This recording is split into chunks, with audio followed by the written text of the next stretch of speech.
बच्चों, आज हम डिस्कस करेंगे VSEPR theory, VSEPR theory. Full form क्या होता है इसका? Valence shell electron pair repulsion theory. ठीक है, वैलेंस शेल का मतलब क्या है? आउटर मोस्ट शेल, उसमें कितने इलेक्ट्रॉन पेयर बनेंगे। जब मीन्स जब मॉलिक्यूल बनता है और जो सेंट्रल एटम होता है तो उसके रेस्पेक्ट में इलेक्ट्रॉन पेयर बनता है। और इलेक्ट्रॉन पेयर में कौन कौन चीज आती है? तो बॉन्ड पेयर, ओके, और साथ में क्या? Lone pair. ठीक है, मीन्स हम क्या टर्म यूज कर रहे थे? PP and LP। Bond pair और लोन पेयर को अगर हम जोड़ दें तो आपका क्या आता है? इलेक्ट्रॉन पेयर आता है। क्लियर? और इलेक्ट्रॉन पेयर के बीच में क्या होता है? रिपल्सन। फिर कोई मॉलिक्यूल पर्टिकुलर ज्योमेट्री या फिर क्या रहता है? शेप रखता है। तो मतलब क्या है? वेस्पर थ्योरी अच्छे से मॉलिक्यूल का स्ट्रक्चर, ज्योमेट्री वगैरह बताती है, अच्छे से बताती है। तो मैं पहले इसका अजम्पशन आपको रिवाइज कर रहा हूँ। अजम्पशंस क्या होते हैं? क्लियर? सबसे पहला अजम्पशंस क्या होता है इसका? यस, क्या होता है? सबसे पहला अजम्पशंस क्या होता है इसका? कि geometry and shape of molecules depends on, इस पर डिपेंड करता है, depends on, बोलो, इलेक्ट्रॉन पेयर। ठीक है ना? दैट मीन्स बॉन्ड पेयर पे डिपेंड करेगा, बॉन्ड पेयर पे डिपेंड करेगा एंड किस पे करेगा? Lone pair. ठीक है ना? इस पे डिपेंड करेगा लोन पेयर। क्लियर? ओके, उसके बाद क्या है? देखो आपका बेटा शेप रेगुलर आएगा, याद रखिएगा। आपका शेप कैसा आएगा? रेगुलर आएगा। मीन्स मॉलिक्यूल का ज्योमेट्री है वो रेगुलर होगा, रेगुलर ज्योमेट्री होगा if central atom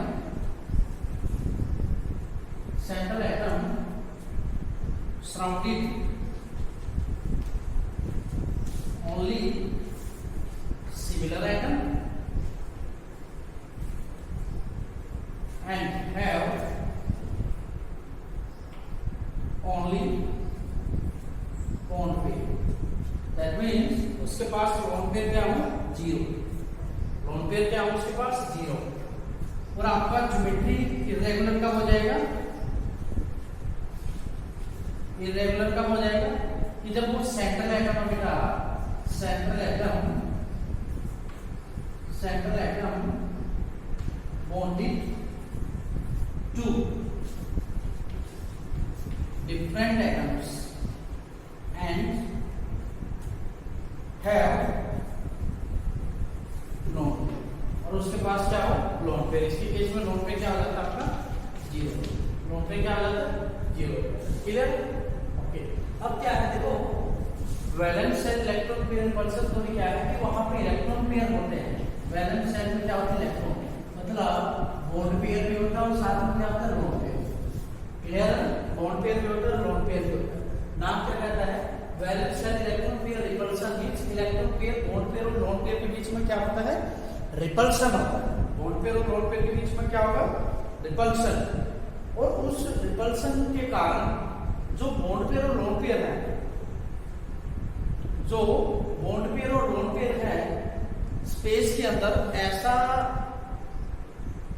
volume occupy करना चाहते हैं, ऐसी जगह ऑक्युपाई करना चाहते हैं जिससे कि मिनिमम रिपल्सन हो। ठीक है ना? मिनिमम क्या हो? रिपल्सन हो और मैक्सिमम स्टेबिलिटी। ये आए मिनिमम रिपल्सन, मैक्सिमम स्टेबिलिटी। ठीक है? जैसे मैं एक बात करूं यहाँ पे कि दो इलेक्ट्रॉन पेयर में दोनों के दोनों क्या है? बॉन्ड पेयर है और जीरो लोन पेयर है।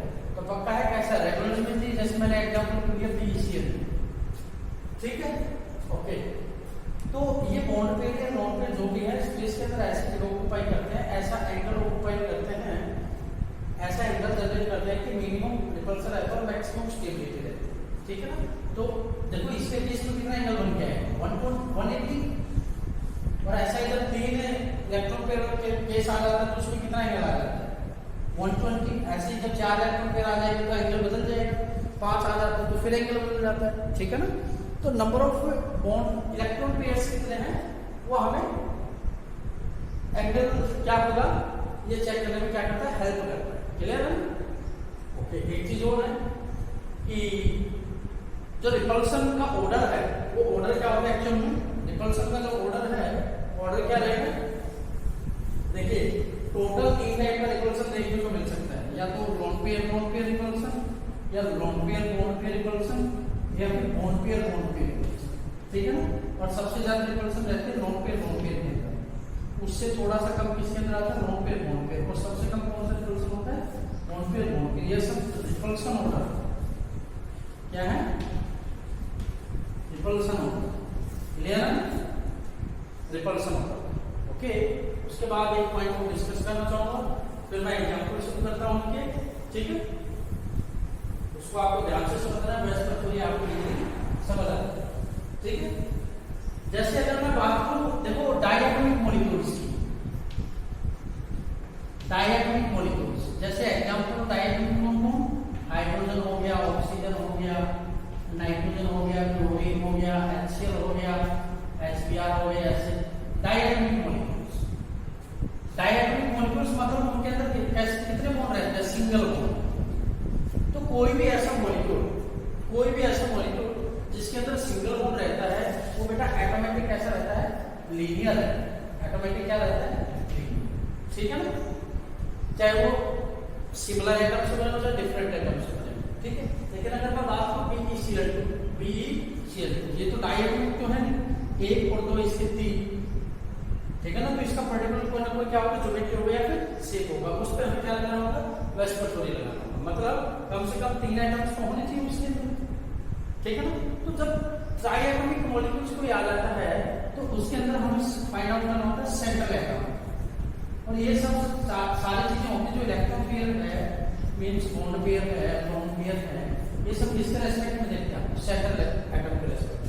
जैसे मैंने यहाँ पर लिखा BF3, जैसे आपका अमोनिया होता है, ठीक है ना, आपका अमोनियम कटायन होता है, आपका CH4 होता है, PCl3 होता है, PCl5 होता है, ये कुछ आइडिया होता है, ठीक है। मतलब एटम्स की संख्या 2 से ज्यादा है, 2 है तो एटोमेटिक क्या होगा, लीनियर हो गया, 2 से ज्यादा तो क्या होगा, देखो वहां पे आपको फाइंड आउट करना होता है सेंट्रल एटम। तो सेंट्रल एटम जनरली कौन होता है, जिनकी संख्या क्या रहती है, कम रहती है। जैसे BF3 3 फ्लोरीन है, 1 ब्रोमो, इसका मतलब सेंट्रल एटम कौन हो गया, बोरोन। इसके अंदर नाइट्रोजन, इसके अंदर बोलो कार्बन, इसके अंदर बोलो फॉस्फोरस। इन दोनों के अंदर आपको पता ही कौन हो जाएगा, फॉस्फोरस और नाइट्रोजन। क्लियर है? ये सब कंसेप्ट है। इसके बाद मैं शुरू करता हूं कि वेस्पर थ्योरी के बेस पे आप एग्जांपल कैसे सोचते हैं। क्लियर? देखिए वेस्पर थ्योरी एक्चुअल में होती क्या है, आपको लगाना कैसे है, पहले हम शुरू से पढ़ेंगे, उसके बाद आपको शॉर्ट ट्रिक्स बताया जाएगा क्या होता है, कैसे लगाए जाएंगे। तो सबसे पहले केस लेते हैं बेटा BeCl2, ठीक है, BeCl2 बोलो सेंट्रल एटम कौन है, बेरिलियम है ना, ठीक है। बेरिलियम का एटॉमिक नंबर कितना होता है, बेरिलियम का एटॉमिक नंबर 4, इलेक्ट्रॉनिक कॉन्फ़िगरेशन को मॉडर्न कंसेप्ट के बेस पे।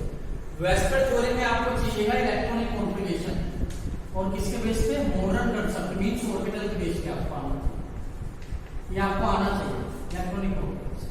क्लियर? लगाइए क्या होगा, 1s2 और क्या 2s2, ठीक है ना। उसके बाद कौन आता है, 2p में तो 0 रहेगी क्योंकि 4 है इसके पास इलेक्ट्रॉन। ये तो बेरिलियम का ग्राउंड स्टेट में कैसे है, मींस नॉर्मल स्टेट में कैसा है बेटा, देखो वैलेंस सेल मींस ये किसको कंसीडर करेगा sir, valence shell, inner shell को नहीं, आउटर मोस्ट सेल, तो इसको कंसीडर नहीं करेगा, इसको कंसीडर करेगा सर 2s। तो लिख दीजिए 2s2 ऐसे आ जाएंगे 2s2, ठीक है ना। अच्छा अब देखिए एक पॉइंट है, लेविस थ्योरी से आपको समझ आया होगा क्या, कि किसी भी कोई भी एटम जब बॉन्ड बनाता है तो उसके पास अनपेड इलेक्ट्रॉन होने चाहिए, और उतने ही अनपेड इलेक्ट्रॉन होने चाहिए जितने एटम्स उसके साथ अटैच होना है। तो बेरिलियम के साथ 2 क्लोरीन अटैच है, तो अनपेड इलेक्ट्रॉन कितने होने चाहिए, अनपेड इलेक्ट्रॉन कितने चाहिए, 2, लेकिन आपके पास अवेलेबल कितने हैं, 1 नहीं। तो अब आप क्या करोगे, अनपेड इलेक्ट्रॉन को पेयर से अनपेड में कर लोगे क्या, पेयर से अनपेड कर।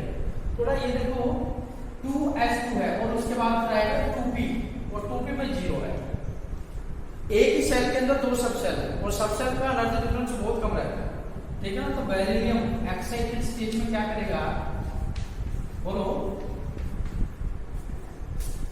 ये है ना 2p यहां पर बना, एक इलेक्ट्रॉन इधर शिफ्ट कर दो इसके अंदर, ये 2s और ये 2p के अंदर इधर आ जाए, तो अनपेड हो एनर्जेटिकली फेवरेबल है ये, क्योंकि 2s और 2p का जो एनर्जी डिफरेंस है एक ही सेल के अंदर है तो कम होता है, ठीक है। इसके साथ क्लोरीन अटैच हो जाएगा, इसके साथ क्लोरीन अटैच हो जाएगा। लेविस स्टोरी के अंदर आप इसका भी वैलेंस लिखते थे क्लोरीन का, लेकिन यहाँ पे ऐसा नहीं करना, क्लियर। आप देखिए यहाँ पे क्या होगा, कितने बॉन्ड बने टोटल, क्लोरीन एक इसके साथ है, इसके साथ, बताओ बॉन्ड कितने बने, मींस बॉन्ड कितने बने, मींस बॉन्ड पेयर कितने हैं, 2, लोन पेयर कितने बताओ, 0। अच्छा इलेक्ट्रॉन पेयर क्या होता है भाई, बॉन्ड पेयर प्लस क्या होता है, लोन पेयर, ठीक है ना। 2 + 0 = कितना, 2, इलेक्ट्रॉन पेयर कितना, 2। अब यहाँ इस टेबल पे देखो इलेक्ट्रॉन पेयर 2 है, बॉन्ड पेयर 2 है, लोन पेयर क्या है, 0 है। मतलब ये वाली तो कंडीशन ये कौन फुलफिल कर रहा है, BeCl2 ये फुलफिल कर रहा है। तो BeCl2 का ज्योमेट्री कैसा रहेगा, लीनियर।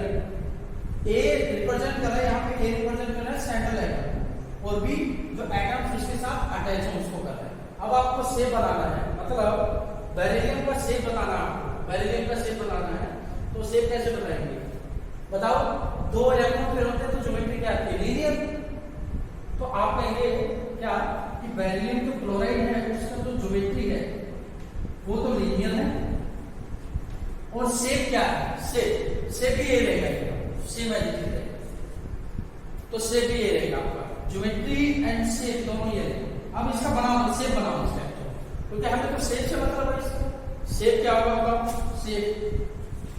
शेप क्या होगा, लीनियर। बनाओगे कैसे, बेरिलियम एक ही का कौन आ जाएगा, बेरिलियम ऐसे है ना, A इधर B और इधर क्या B, तो बेरिलियम इधर क्लोरीन और इधर क्या आ जाएगा, ये आपका क्या बन गया, बेरिलियम क्लोराइड का क्या बन गया, शेप बन गया, क्लियर। ऐसे ही आपको नेक्स्ट तो आपने जो एग्जांपल है उनको सोल्व करना, तो उनमें से एक एग्जांपल मैं करवा देता हूं कि एल्यूमिनियम ट्राइक्लोराइड, ठीक है। देखिए एल्यूमिनियम ट्राइक्लोराइड कैसे,